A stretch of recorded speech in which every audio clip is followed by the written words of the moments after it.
You're listening to The Justin Herman Show, where every episode he has conversations with interesting people. Here is your host, Justin Herman.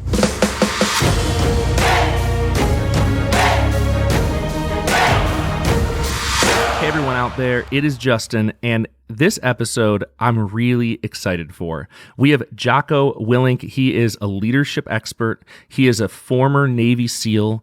He's the author of books like Extreme Ownership, The Dichotomy of Leadership, his brand new book, Leadership Strategy and Tactics, which is #1 in Amazon right now, the #1 in books, in all books. It's totally unbelievable. And we got to spend 30 minutes with him just talking through some leadership scenarios, asking some leadership questions. It talks a little bit about his life, which is absolutely wonderful. And he is a really humble, really kind, really generous guy. And I think you're going to love this episode. So make sure you share it with your friends. There's links in the show notes. Check out his book. Truly, if you're in any level of leadership at all, like this is the book that you want to read. This is the book you want to give someone. Honestly, it is so great. I've been listening to it on Audible. I have a copy of the book, obviously, kind of been going through it as I've been listening to it. And it's one of those books that brings a lot of things that maybe were unclear into clarity. It helps you assess your own leadership and ask really good questions about what you're doing as a leader. And I mean, the strategy and tactics thing, it's the best title because it gives you specific things that you can try in whatever leadership environment you're in to increase your leadership, increase your influence. It's a really, really good book. So check it out. Links are in the show notes. Enjoy this episode with Jocko Willink, leadership expert, speaker, Navy SEAL, author, podcaster, all around good guy. Here we go.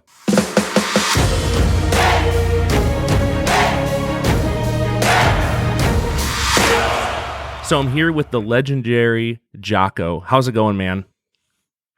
Well, I think legendary is a bit of a strong word, so let's just take it easy over there. Well, first of all, a lot of people know that you served our country in the military. Thank you for your service. Thank you for helping us continue to have great freedom here in America. I want to make sure I got that out of the way first, so I didn't forget. Well, it was an honor for me to be able to serve this great country. And you did years, most of your career was in the Navy SEALs.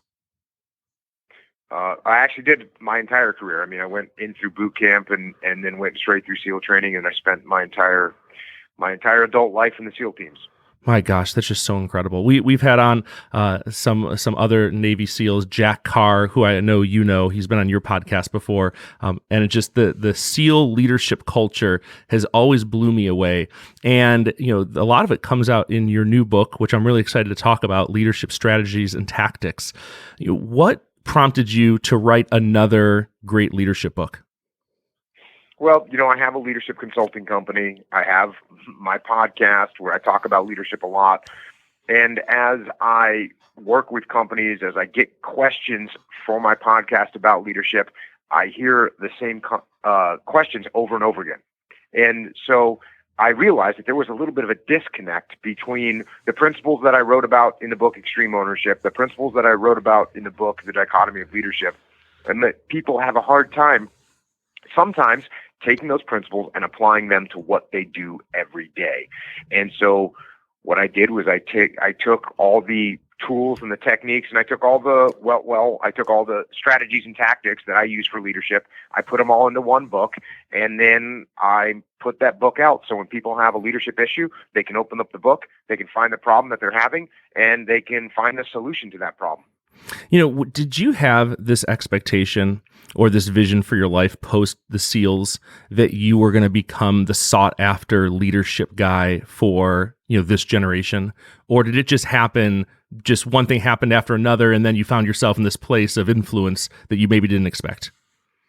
Yeah, no, I definitely didn't expect it. And one thing I can tell you for sure is when I was like I said, I was kind of institutionalized in the military. I'd been in the military my whole life, so I didn't know what leadership was like in the civilian world until I retired. And once I retired and I started working with civilian companies, I realized that the leadership principles that I learned on the battlefield were applicable to any leadership situation, in any leadership team, in any leadership scenario. So that all just kind of got revealed once I left. So my plan was when I retired from the Navy was just to surf and do jujitsu and hang out with my kids. And that didn't really work out. I've been doing this stuff instead.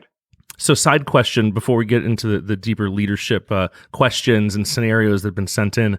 I have 2 sons. I want to get them into Brazilian Jiu-Jitsu. I've heard you talk about it a ton on the show.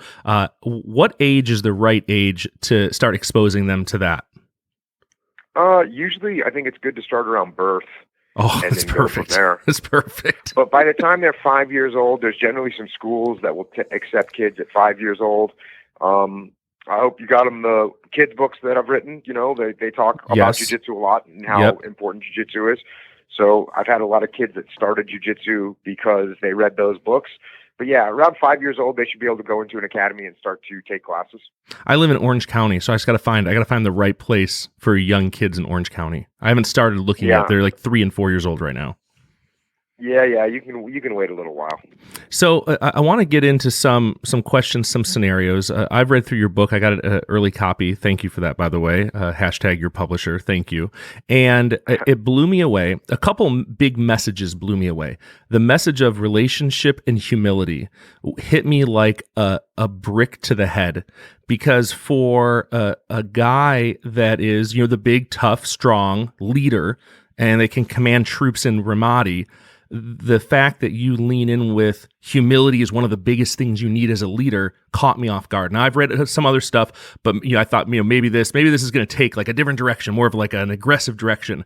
But no, it was just a reaffirmation of the need for humility. So for someone who struggles with humility, which a lot of our listeners send in questions about humility, for someone who really struggles with it and they've never been challenged on it, but they've just found themselves in their 30s in a place of no influence, weak leadership, how do they turn that corner around if they want to start taking this seriously?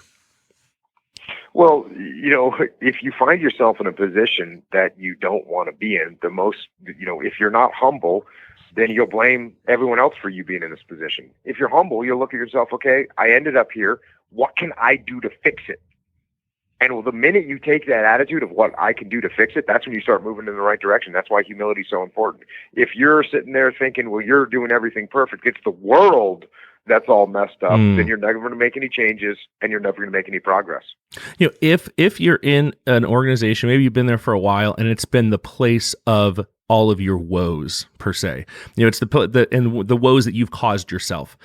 And you're either going to fix things to restore influence in the organization, or maybe it's time to leave the organization, go to a new organization with a fresh start. What would you recommend of those two?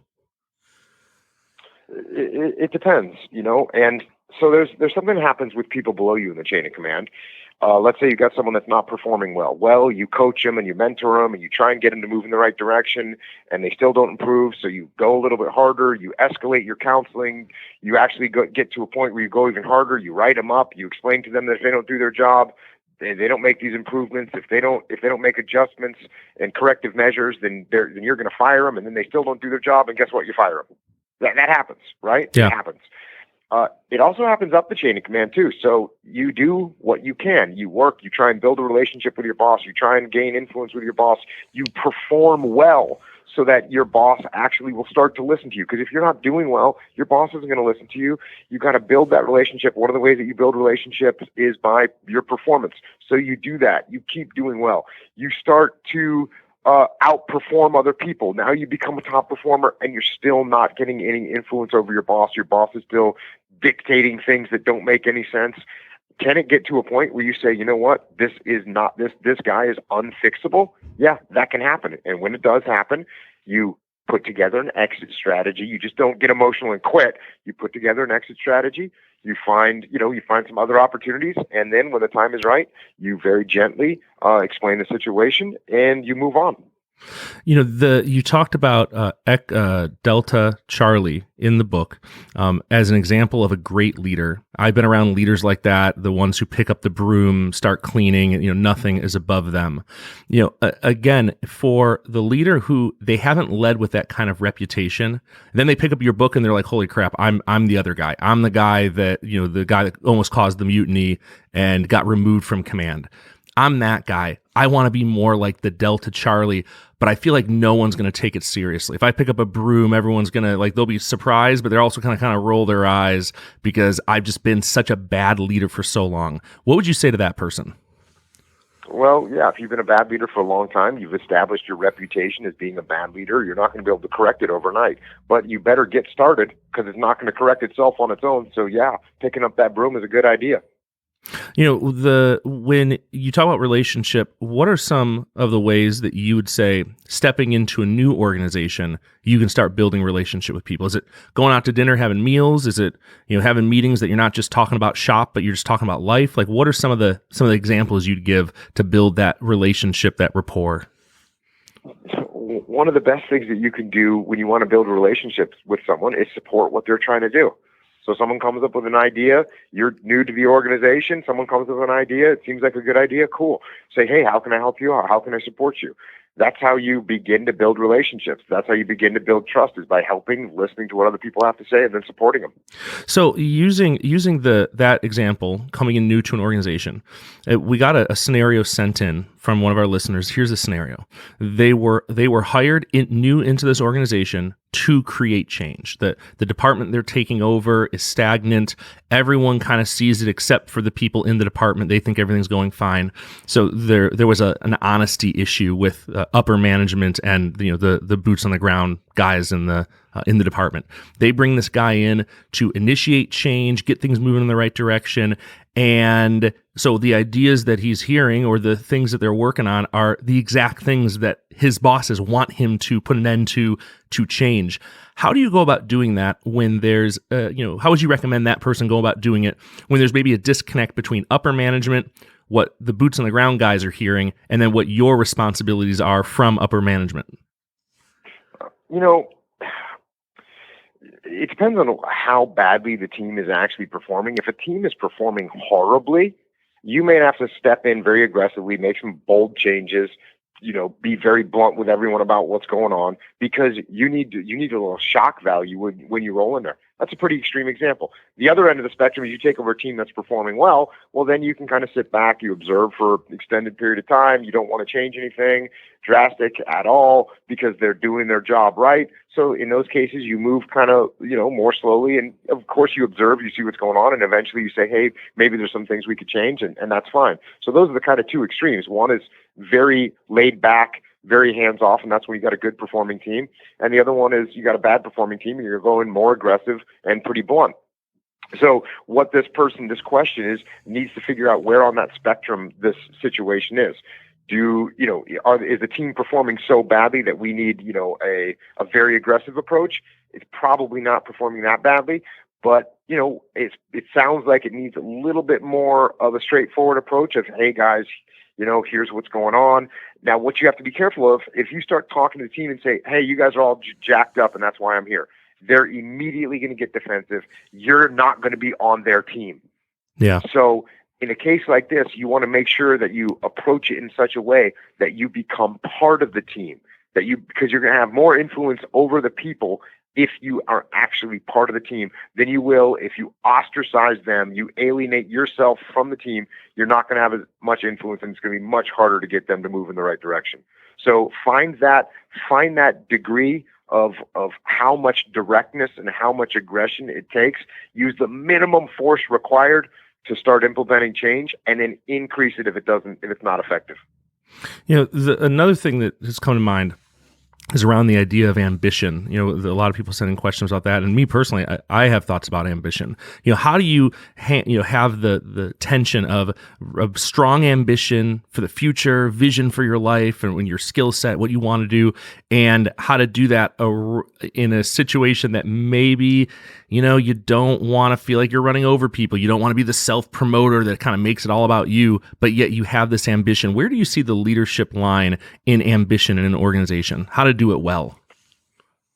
As far as I've been able to tell, the best thing that you can do if you want to get promoted is not worry about getting promoted, not act like you want to get promoted. Instead of acting like you want to get promoted and looking out for yourself, look out for the mission, look out for the other people on the team. Now, there is a chance that self-promoter is going to catch the eye of the boss and get a promotion before you do.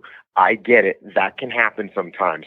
That is a short-term win because everybody knows that guy stepped on my back, stepped on your back to get up there, doesn't care about the team, cares about himself, and those chickens will come home to roost.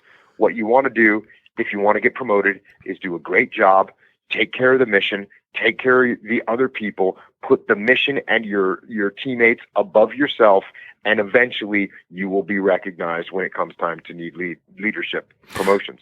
Someone once said to me that if you stopped trying to become that person, if you stop trying to be that person, you would become them. I found that to be really profound advice to me, because I'm a classic case of the young leader who was got a flash in the pan success, and it just went to his head and he became a total dick over it. And man, I had to dig myself out big time during some of the early years of my leadership. Has there ever been a time that you'd point to and say, you know what, when I was, because everyone thinks Jocko, you're an all-star when it comes to leadership. I think most people would agree. There's times though that you'd look back and say, man, I really screwed that up. I probably shouldn't have done it that way. If I could go back and do it, if I could have a redo, I'd do it differently. Are there any moments that you'd point to back in your leadership life that you'd say, man, I wish I could have a redo on that? Oh yeah, there's all kinds of them. I mean, the first book that I wrote, Extreme Ownership, I talk about a mission where we have a friendly fire incident, and I was the overall guy in charge. I mean, of course, would I want to redo that? That's the biggest example in my life of a giant mistake that I made that I wish I could do again. But the only reason that's the primary one in the book, it's not the only one that's ever happened. It's just the biggest one. Yeah. I got 1,000 other ones to go underneath that one of mistakes I've made and things I should have done differently, of course. Yeah, I remember that example from Extreme Ownership. The blue, right? That was what it is. Blue on blue. Blue on blue. Yep, I remember that. When you make a big public mistake, how do you reconcile that? With your subordinates, the people that are working for you. When you make a big public screw up and everyone knows it, do you get everyone together and say, "Hey guys, listen, I really blew it. I'm sorry." Do you go to people individually? Like, how would you handle that kind of leadership screw up? I'd bring everyone together. I'd explain to them what mistake I made. I'd explain to them why I made the mistake, the reasoning that I had, and why it was bad reasoning, and what I was going to do to make sure that I never make a mistake like that again. You got to own it. That's what you got to do. When it comes to change, and I'm rolling through these questions, one, because you're actually a really great interviewer, probably because you have one of the number one podcasts in the world, but you're like really giving great answers and keeping them succinct. I love that. So we're making a ton out of the time we have. So thank you. Say someone steps into an organization, they're new again, and the organization overall is they're really resistant to change. Changes need to happen. Other people know changes need to happen, but everyone's like, hey, we just do it really slow here.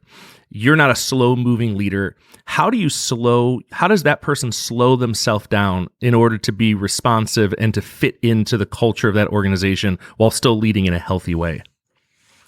Whenever I can, I want change to come not from me as the leader, but from the troops. So what I'll do in a situation like this, where I got to slow myself down, is I'll make sure that my main effort in getting change to occur is by getting the people on my team to actually lead the change themselves. That means I'm planting seeds. That means I'm asking questions. That means I'm setting up projects that kind of demand change. And I do those things where, the team ends up coming back to me and saying, "Hey, boss, we need to change this." And I look at them and say, "Oh, wow, thank you for pointing that out to me."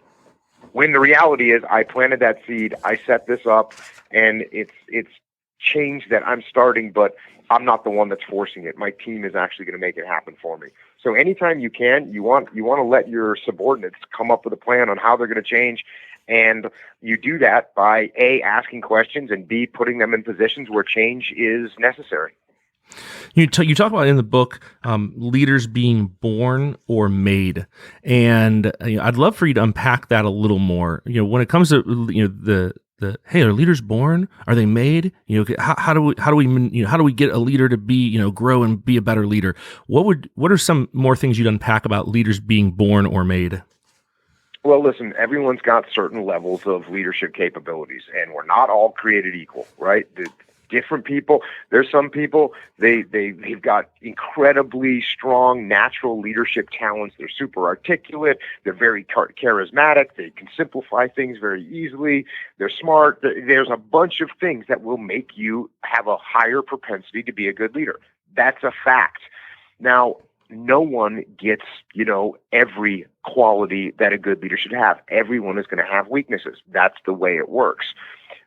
So luckily, there are many things that you can do to improve your leadership capability. So even what I just talked about, being articulate. If you're not very articulate, can you become more articulate? Yes, you can. How do you do it? You spend time writing and you spend time speaking to people so that you force yourself to get into positions where you improve the ability to articulate what you're talking about. Can you improve at simplifying things? Yes, you absolutely can become better at simplifying things by focusing on keeping things simple and not allowing yourself to allow things to get complex. You can become better at simplifying things, which will make you a better leader. There's all kinds of things that you can do to become a better leader to improve your areas of weaknesses. And the final thing that you can do is if you are weak in a certain area of leadership, what you do is you get a member on your team, you bring a member onto your team that has strength in the areas where you are weak. And then we complement each other as a leadership team, and that allows us to lead well, even though we may have some weaknesses. I absolutely love that. One of the scenarios that was sent in, they got a new boss at their job. The new boss, they never really worked with him before, but this employee had a little bit of a reputation of bulldozing people, kind of clunking around. Pulls him in first day. They had their first meeting, kind of introducing him. Hey, you're my new boss. The whole thing. Pulls him into a room and says, "Hey, listen, here's the deal. Things about you need to change. If they don't change, you're going to be out of here." And so that's the deal. So get ready to change your behavior, change what you're doing, because it's not working for me and it's not going to work out long. How would you coach that employee to handle things with their new boss when that's been the first stepping stone of their working relationship? Oh, that seems like a really hard question. It's not a hard question at all. I check in, my new boss pulls me in the room and says, "Hey, these are the things that's wrong with you, and these are the things you need to fix." You want to know what I say to him? What? What do you say? Take a guess. Say, "Sounds good, boss." I say, "Thank you. I really appreciate the feedback. I've taken some notes, and I will absolutely work on improving those areas of my leadership skill set. Thank you." Well, that is really simple. Yeah, it is really simple. The thing that makes it not simple is allowing your ego to say, "This boss, he has a bad reputation too, and who's he to tell me how I should lead? And I've already been in charge of good teams before, and this guy has never seen me before. Now he's all of a sudden judging me." All that's just your ego talking. You bring me into a room and you tell me what I need to do, I'm going to say, "Hey, boss, thanks. I really appreciate the feedback. Please feel free at any time to tighten me up because I want to get better."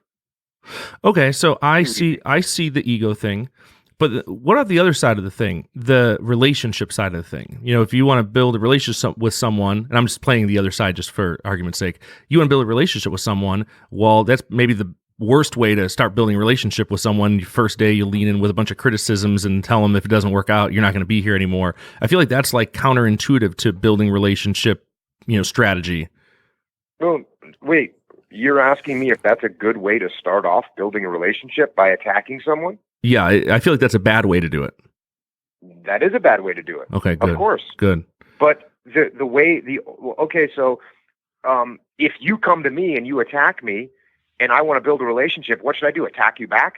No, actually, the best thing for me to say, "Hey, I really appreciate the feedback. Thank you." And I've moved this horrible start. I've at least moved it in the right direction. I feel like ego gets... maybe I misunderstood the previous question. No, you were asking if it was a good idea to start someone off by saying, "Hey, if you don't straighten yourself out, I'm going to fire you." Yeah, I don't think that's a good idea. I don't think it's a good idea. And you'd agree that it's not a good idea.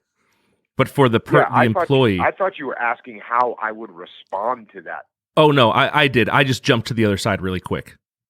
Got it. Yeah, you nailed it. That's pretty much exactly what I thought, and now you've confirmed that you are as smart as I think you are, which you are. So thank you. Here's another thing. When it comes to ego, I feel like ego is everywhere.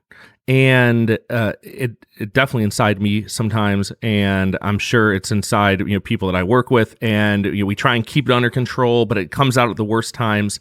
What's a good way to self-assess our ego and to get it into check if it does exist?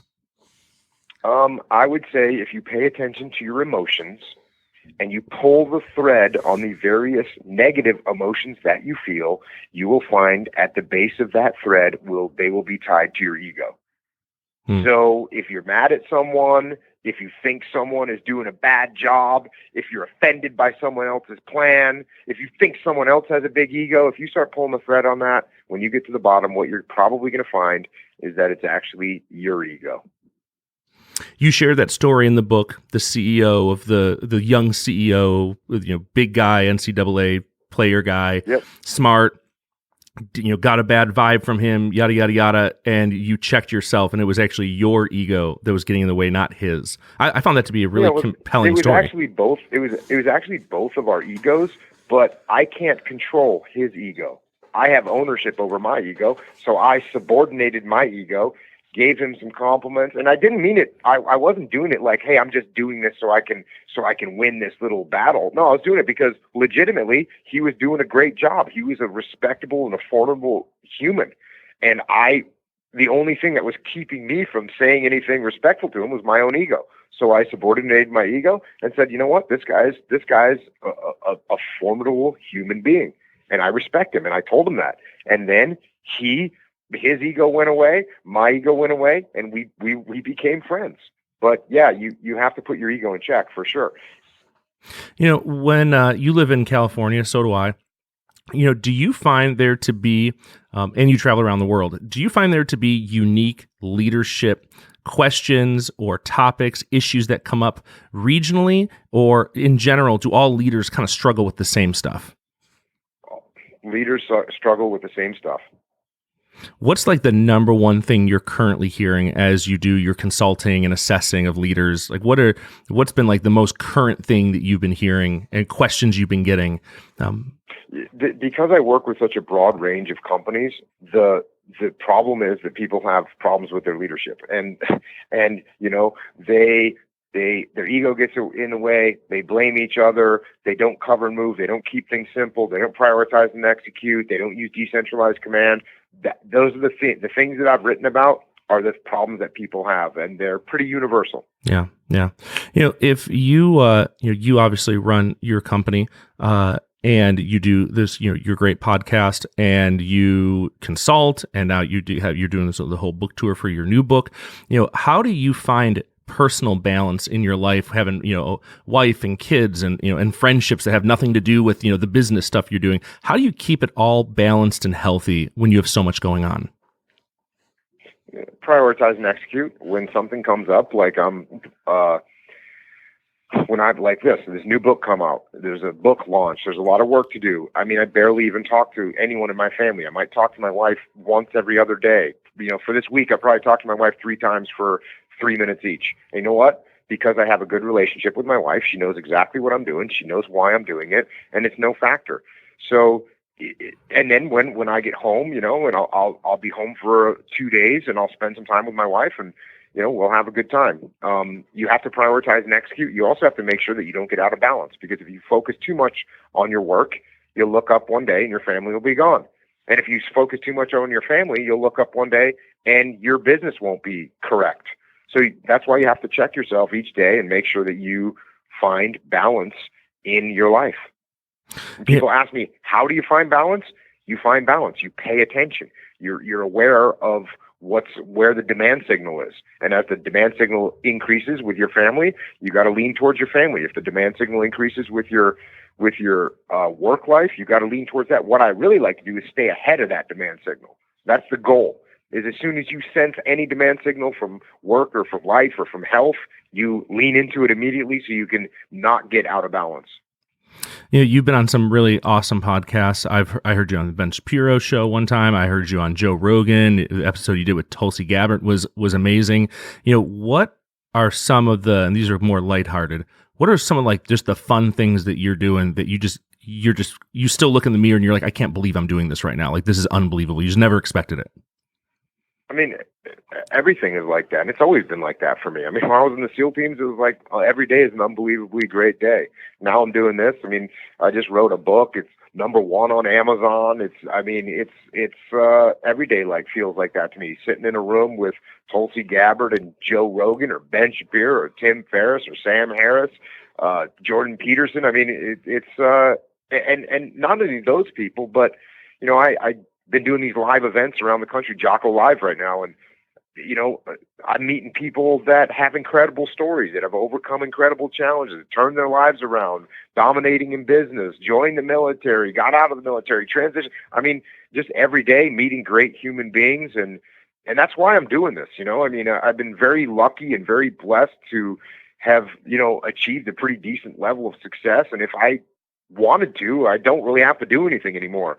So for me now, when I'm doing this stuff, I'm not doing it for me. I'm doing it for the people that are out there, the people on my team, the people at Echelon Front, the people in Origin, the manufacturing company that I have, doing it for us as a team so that everyone can win. And then for the people that are out there that listen to my podcast, that come out and see me and read my books, they get a lot out of it. And the reward for me is people being successful. We're going to put links to all of that in the show notes. Jocko, it has been such a pleasure having you on. Thank you so much for making the time. Congratulations, #1 book in Amazon. I mean, absolutely unbelievable. Thank you again for making the time. Hey, really appreciate you having me on. Thank you. I'll talk to you later.